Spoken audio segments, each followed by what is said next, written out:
नमस्कार शेतकरी मित्रांनो, शेतकऱ्यांची शेतीशाळा प्राकृतिक आधुनिक कृषी शोध प्रशिक्षण संस्था रामपुरी बुद्रुक आणि अलक्रॉप डेव्हलपमेंट 80-20 फार्मिंग बिझनेस स्कूलमध्ये आपले सहर्ष स्वागत आहे।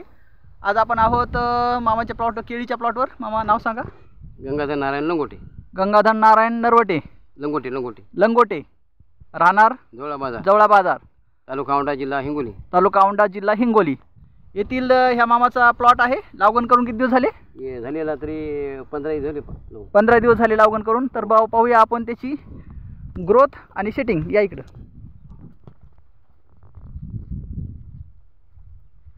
हे चुरड झालेलं अगोदर झालेलं आहे ना? हो। आता हे पान आपल्याला निघाले। हो हे निघाले। हे तिसरं पान।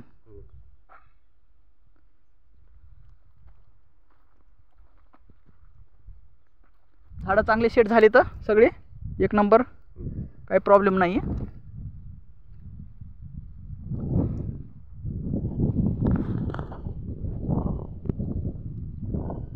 त्याला काही डोस टाकला का? बेसर डोस सध्या नुसतं लावलंय। आता ड्रेंचिंग करायची आपल्याला याची। आणि ड्रेंचिंग केल्यानंतर ड्रेंचिंग मध्ये तुम्हाला खता डोस पहिला टाकायचा असला तर मी सांगितलं ना आता कोणता 19 3 kilo calcium magnesium sulphur 1 kilo. हा ते तिन्हीचं मिक्स एक पुढा येतंय। म्हणजे हे 4 किलो खत आणि हे औषध सगळं एकत्र करायचं। आता 2 बाटला हा आणि यामध्ये खत टाकावं ना। हा खत टाकायचं लगेच याच्यामध्ये खत टाकून द्यायचा। म्हणजे तुमचा खताचा डोस आणि ड्रेंचिंग सोबतच होऊन जाते। हा मग आता खत घ्यावं लागेल केला घ्या ना। ते 3 किलो खत मी लिहून देतो तुम्हाला। लिहून देतो तुम्हाला।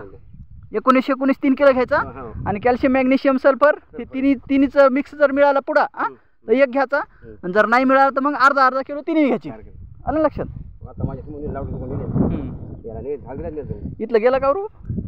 ते काय उपसून घेतलं बायानं ह्याच्यामधून ती माझी उपसलं ते लागत होतं ना। हे काय एक फुटलंय लागत होते त्याच्यात आहे शिल्लक आहे आपल्याकडे ना। आहे का? 500 शिल्लक आहे राहील इथं पण लावा लागते।